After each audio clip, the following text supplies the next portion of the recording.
আসসালামু আলাইকুম গাইস। আজকে আপনাদের মাঝে একটা সতর্কতামূলক একটা ভিডিও নিয়ে আসলাম। তো এখন আমাদের বর্তমান প্রধানমন্ত্রী, মাননীয় প্রধানমন্ত্রী কয়েকটি পরিকল্পনা করেছে। তার মধ্যে মসজিদের ইমামদের একটা ভাতা দিচ্ছে, তারপরে কৃষি কার্ড দিচ্ছে, ফ্যামিলি কার্ড দিচ্ছে। সেক্ষেত্রে কিছু প্রতারক চক্র আপনাকে কল দিবে। যেমন আমাদের মসজিদের ইমাম সাহেবকে কল দিচ্ছে, বললো যে আপনার ভাতার টাকাটা আমাদের কাছে আসছে, ইসলামিক ফাউন্ডেশন থেকে কল দিয়েছি। তো আপনার ভাতার টাকাটা আপনার যদি ব্যাংকে অ্যাকাউন্ট থাকে তাহলে আপনি নিতে পারবেন। তো উনি বুঝে না, তো আমাকে বললো যে এরকম এরকম, যে ভাইয়া আমার ইয়েতে ইসলামিক ফাউন্ডেশন থেকে এরকম এরকম কল দিচ্ছে। তো আমি গেছি, যাওয়ার পরে ওনার সাথে কথা বললাম। কথা বলার পরে দেখলাম যে আসলে এটা প্রতারক চক্র।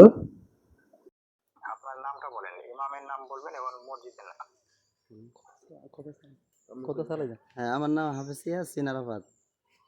হ্যাঁ, কোন মসজিদ থেকে বলছেন? এটা আপনার সাতজন মেঘ আল গাজ্জালি এতিমখানা জামে মসজিদ। এটা কি আপনার ওই কুড়িগ্রাম নাগেশ্বরী থেকে? আপনি কল দিচ্ছেন যে আপনি জানেন না কোথায় কল দিচ্ছেন? এখানে নাগেশ্বরীর টাকা পেমেন্ট দেওয়া হচ্ছে এবং আপনার রাজশাহী জেলার টাকা পেমেন্ট দেওয়া হচ্ছে কুড়িগ্রাম এবং রাজশাহী। আপনি কোথা থেকে বলছেন? অবশ্যই আমরা জানি না কেন কল দিচ্ছে। তো আমি বললাম যে ওনারা কল দেন। কল দেওয়ার পরে আমার সাথে কথা বলতেছে। তার মধ্যে উনি বললো যে আপনাদের টাকাটা আছে আমাদের কাছে, তো টাকাটা আছে, আপনি চাইলে ব্যাংক অ্যাকাউন্টের মাধ্যমে নিতে পারবেন। আজকে আমি চাচ্ছি আপনাদেরকে এটা বোঝানোর জন্য যে এরকম কেউ প্রতারিত যেন না হন।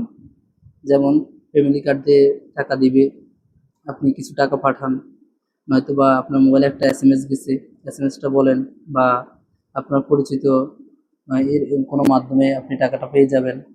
এরকম ধোঁকার মধ্যে যেন কেউ না পড়েন, সেজন্য বলছি। কেউ যদি কোনোভাবে আপনাদের সরাসরি কেউ যদি কার্যক্রম বাড়িতে এসে কাজ করে, যে আপনাকে এই পরিকল্পনার এটা আপনাকে দিতে হয়, ফ্যামিলি কার্ড দিবে, নয়তো বা মসজিদের ইমামদেরকে ভাতা দিবে, বা কৃষকদেরকে কৃষক কার্ড দিবে, তাহলে সেক্ষেত্রে ফিজিক্যালি যদি কেউ আসে সেক্ষেত্রে তথ্য দিতে পারবেন আশা করি। আর যদি কেউ মোবাইলে কল দিয়ে বলে যে আপনার তথ্যগুলো দেন, তাহলে সেক্ষেত্রে না দেওয়াই সবচেয়ে ভালো।